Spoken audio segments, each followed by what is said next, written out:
मेहनत कर पड़ता है जी जान से तपना, तभी पूरा होता है एक बढ़िया नौकरी पाने का सपना। आज बात करेंगे ड्रीम जॉब ड्रीम कंपनी में कैसे मिले। 10 पॉइंट दूंगा, 10 पॉइंट स्टेप वाइज दूंगा। मैं Vivek Bindra, founder and CEO बड़ा बिजनेस डॉट कॉम। उससे पहले 3 सिनेरियो समझिएगा। पहला सिनेरियो, जो काम करने में आपको बहुत मजा आता है और आपको अच्छे से करना भी आता है, लेकिन अगर उसके पैसे अच्छे नहीं मिले आपको तो आप जिंदगी भर गरीब रह जाएंगे। दूसरा सिनेरियो लेते हैं, जो काम करना आपको अच्छे से आता है, उसके पैसे भी मिलते हैं, लेकिन आपको प्यार नहीं है उस काम से, आपको मन नहीं करता वो काम करने को, तो आप जिंदगी भर बोर होंगे।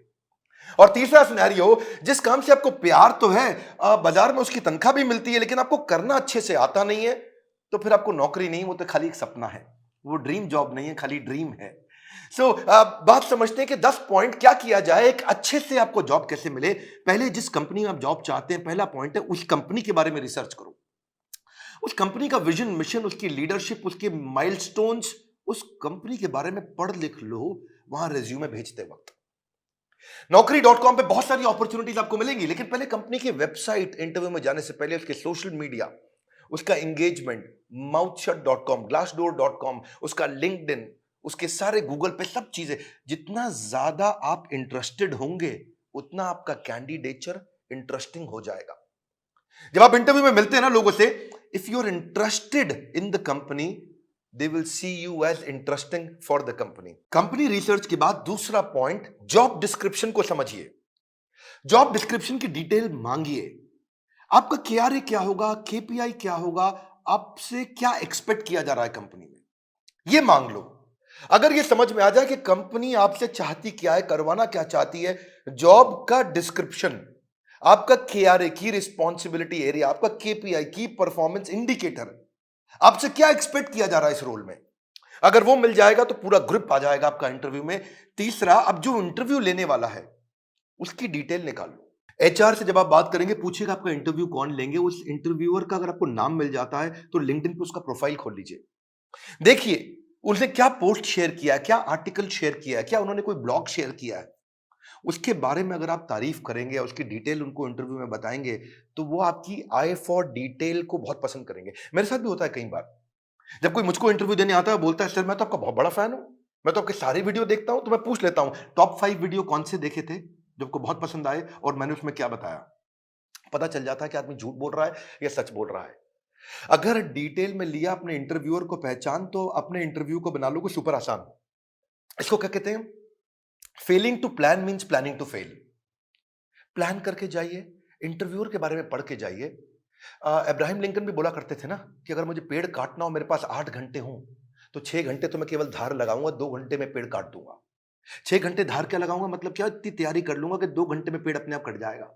आसान है, लेकिन थोड़ा इसको समझ के जाओ। इंटरव्यूअर क्या क्वेश्चन पूछ सकता है आपसे, कि अपने बारे में बताओ, पूछेगा आपसे पॉपुलर क्वेश्चन क्या, आपको क्यों हायर करें, आपकी स्ट्रेंथ्स क्या है, आपकी लीडरशिप स्किल्स के बारे में बताइए, आपके पास एक्सपीरियंस नहीं है, आपको क्यों हायर करें। इस तरह अगर आप अपनी तैयारी करके जाएंगे, मजा आएगा। चौथा पॉइंट, एम्प्लॉयर सेंट्रिक रहिएगा। इस चौथे पॉइंट में ध्यान रखना, इंटरव्यूअर आपकी मानसिकता को जरूर चेक करता है। अपने आंसर्स को ऐसे कस्टमाइज करिए, आप आत्म प्रेरित, सेल्फ मोटिवेटेड दिखने चाहिए। एक एम्प्लॉय मानसिकता का होता है, एक इंट्राप्रेन्योर मानसिकता का होता है। हमारे एवरीथिंग अबाउट एंटरप्रेन्योरशिप कोर्स में हम इंट्राप्रेन्योर की बहुत बात करते हैं। एम्प्लॉय वो जो नौकरी करता है, इंट्राप्रेन्योर वो क्यों करता तो नौकरी है, पर उसका बिहेवियर ओनर जैसा होता है। वो प्रॉब्लम पे फोकस करेगा, एम्प्लॉय इंट्राप्रेन्योर एक्शंस पे फोकस करेगा। वो बोलेगा फैमिली इज माय फैमिली, ये कहता है कि नहीं नहीं, organisation is also my family. वो उसको परिवार की तरह देखता है।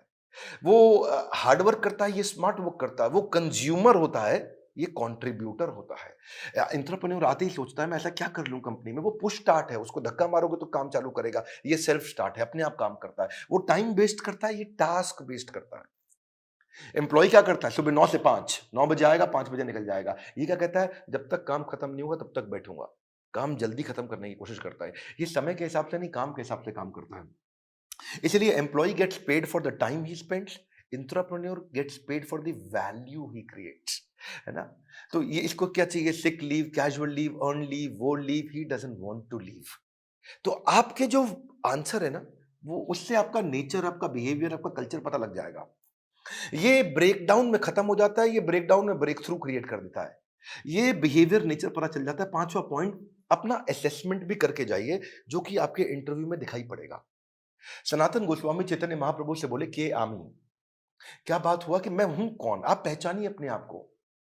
कृष्ण ने भी गीता के अंदर बहुत बात किया, ये आपको पोजिशनिंग में हेल्प मिलेगा। आपको आप एक्शन मैन है, पीपल मैन है, आइडिया मैन है, प्रोसेस मैन है, आपकी मेजर स्ट्रेंथ्स क्या है, उसको स्किल के साथ मैच कर लीजिएगा। देखिएगा कि जो जॉब डिस्क्रिप्शन है ना, जो मैंने पीछे बताया था आपको, उसमें देखिए कि कंपनी का गोल क्या है, इस जॉब से कौन सा गोल अचीव करने वाले हैं, कंपनी में क्या प्रॉब्लम्स थी जो इस जॉब से वो सॉल्व कराने वाले हैं। और जब आप जाएंगे तो अपने हार्ड स्किल और सॉफ्ट स्किल को जरूर समझ के जाइएगा। ये छठा पॉइंट है। हार्ड स्किल कौन से होते हैं? ये वो स्किल होते हैं जो बेसिकली आप क्वांटिफाई कर सकते हैं, जैसे कि फॉरेन लैंग्वेज हो गया, डिग्री हो गया, सर्टिफिकेट हो गया, मशीन ऑपरेशन हो गया, आपका किसी प्रकार का कोई भी data mining, accounting, programming, software testing, ये सब हार्ड स्किल होते हैं। जिसमें कला आती है। जैसे फाइनेंस के अंदर बजटिंग, बिजनेस प्लानिंग होता है या प्रोडक्ट डेवलपमेंट होता है। लेकिन सॉफ्ट स्किल कौन से? बातचीत कैसे करते हो, आपका टीम वर्क कैसा है, आप डिसीजन ले पाते हो नहीं, लीडरशिप है कि नहीं, मोटिवेटेड रहते हो कि नहीं, सुनते हो ध्यान से कि नहीं, पीपल स्किल है कि नहीं, इंटरपर्सनल फ्लेक्सिबिलिटी, टाइम मैनेजमेंट, ये सारे सॉफ्ट स्किल है। उस तरफ हार्ड स्किल है। तो पहले से ही चेक करके जाइए, क्योंकि आपका see he who speaks without attentive ear is mute. क्या मतलब हुआ? जो बिना सुने बोलता रहता है, बोलता रहता है, जो बिना सुने बोलता रहता है, वो सबसे बड़ा गूंगा होता है। उसके बोलने का कोई फायदा नहीं है। इसलिए आपकी कम्युनिकेशन में सुनिए ध्यान से कि वो क्या डिमांड है आपसे। इफेक्टिव कम्युनिकेशन में 20% is only what you know, 80% is how do you feel about what you know. कैसे आप उसे कम्युनिकेट करते हैं। सीधे बैठिए, हमेशा स्माइल मेंटेन करिए। ऐसा करके आराम से रिलैक्स होकर के बैठने वाला तो जमेगा नहीं ना। कॉन्फिडेंट और इंफॉर्मेटिव लगते हैं जब आप अच्छा कम्युनिकेशन और सॉफ्ट स्किल मैनेज कर पाते हैं। सातवां है, अब मौका ढूंढिए कि आप भी कोई ऐसा क्वेश्चन करें जिस क्वेश्चन से इंटरव्यूअर को लगे यार ये आदमी बुद्धिमान है। एक बात बताऊं आपको कि knowledge is having the right answer, but intelligence is asking the right question. ज्ञानी व्यक्ति के पास उत्तर होता है, पर बुद्धिमान व्यक्ति के पास प्रश्न होता है। अगर आपने कोई ऐसा प्रश्न किया जिस प्रश्न से वो बहुत इंप्रेस हो सकता है, जैसे आप उनसे पूछिए इस बारे में, इस रोल से आप कौन सी प्रॉब्लम सॉल्व करना चाह रहे हैं, इस रोल के माध्यम से आप कौन सा गोल अचीव करना चाह रहे हैं, इस रोल से आप मेरी परफॉर्मेंस को कैसे इवैल्यूएट करेंगे। कितना पावरफुल आप प्रश्न पूछते हैं, ये भी सामने वाले को इन्फ्लुएंस करता है। आठवां, सैलरी नेगोशिएशन की बात आए तो बहुत जोर मत डालिएगा। अनरियलिस्टिक सैलरी हाइक से सामने वाला समझ जाता है ये केवल पैसे के लिए नौकरी करने आया है, ये वैल्यू नहीं क्रिएट कर पाएगा। इसलिए वैल्यू क्रिएशन पे फोकस करिए, वैल्यूएबल अपने आप आएगा। मैं इसमें आपको हमारे जो दूसरे डायरेक्टर हैं संजय कथोरिया जी, इनका आपको 2015-16 का एक्सपीरियंस शेयर करता हूं। एक बार ये श्रीलंका में एक कंपनी के चेयरमैन के पास इंटरव्यू देने गए और कंपनी के चेयरमैन ने इन्हें एक ही बात पे इनकी मर्जी की सैलरी दे दी। और वो क्या बात थी? जब उन्होंने पूछा क्या सैलरी लोगे, तो ये कहते हैं I believe in creating value and then sharing value. क्या मतलब हुआ इसका? कि मैं पहले 100 दिन आपके लिए वैल्यू क्रिएट करूंगा, अगर वैल्यू क्रिएट हो गई बढ़िया, तो उसके बाद आप उस वैल्यू को शेयर कर देना मेरे साथ, तब आप तनख्वाह मेरे हिसाब से दे देना। अभी आपको जो समझ में आता हो आप दे सकते हो मुझे, लेकिन मैं वो काम करके दिखाऊंगा, वो वैल्यू क्रिएट करूंगा, तब मैं वैल्यूएबल डिमांड करूंगा। Create value then share value. ये बात सामने वाला इतना इंप्रेस हुआ, बोला कोई बात नहीं, 100 दिन की बात की है, आज ही बता दो क्या तनख्वाह लोगे।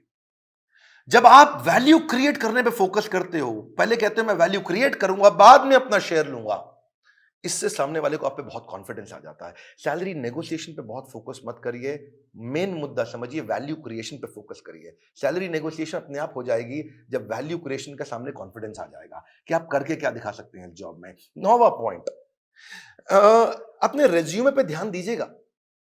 ये हालांकि मैं थोड़ा पहले भी बता सकता था 9वां पॉइंट, पर ध्यान रखिए अपने लाइवली और एक्शन ओरिएंटेड वर्ड लिखिए।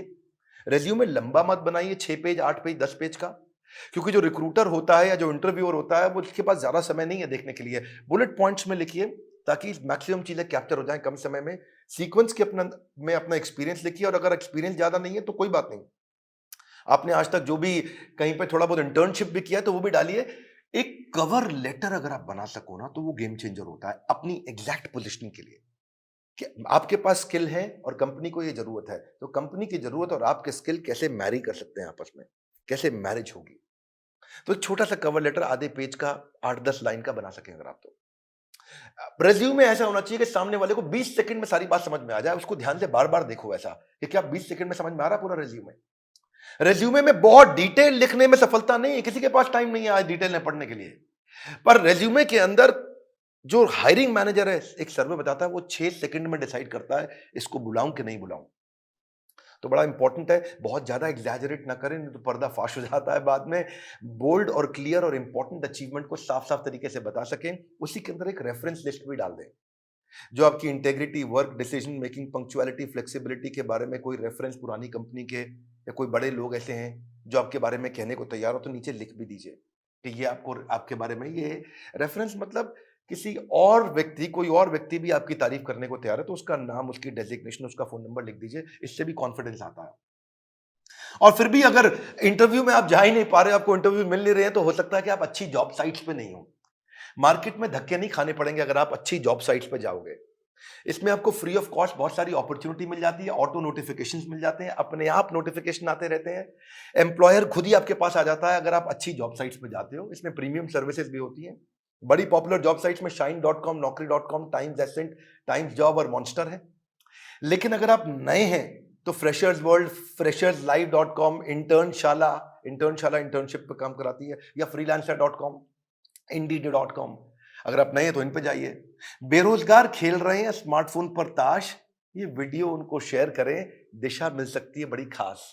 मैं एक बात और बताऊंगा, हमारे प्रॉब्लम सॉल्विंग कोर्स के अंदर हमने पूरा का पूरा कोर्स ही इसके ऊपर बना रखा है, और एवरीथिंग अबाउट एंटरप्रेन्योरशिप को भी अब 2 हिस्से में डिवाइड कर दिया है। अगर आप नए हैं, इंट्राप्रेन्योर बनना चाहते हैं, या आगे चल के स्टार्टअप शुरू करना चाहते हैं, तो एवरीथिंग अबाउट एंटरप्रेन्योरशिप का एक हिस्सा आपको काम आएगा। और दूसरा जो बिजनेस कर रहे हैं उनके लिए तो है ही है। मैं फिर से आपको रिक्वेस्ट करूंगा कि बेरोजगार खेल रहे हैं स्मार्टफोन पर लूडो और ताश, हाँ, वीडियो शेयर करो उनको, दिशा मिल सकती है बड़ी खास। ताश से बात नहीं बनेगी, इस खास दिशा से बात बनेगी। अगर आप नए आए, सब्सक्राइब जरूर करिएगा, लाइक करके उत्साह बढ़ाइए, बोर्ड लाइन नंबर पे फोन करिए, चेक करिए कि कैसे एवरीथिंग अबाउट एंटरप्रेन्योरशिप जिंदगी भर के लिए आपको एक बड़ी दिशा दे सकता है, आपको एक इंट्राप्रेन्योर बना सकता है। किसी को नौकरी मिले ना मिले, इंट्राप्रेन्योर की बहुत कमी है, उसको नौकरी जरूर मिलती है। हमारे साथ जुड़े रहने के लिए, दुनिया का नंबर 1 एंटरप्रेन्योरशिप यूट्यूब चैनल बनाने के लिए, वीडियो को लाइक करके उत्साह बढ़ाने के लिए आप सबको हृदय की गहराइयों से प्रेम पूर्वक बहुत बहुत धन्यवाद।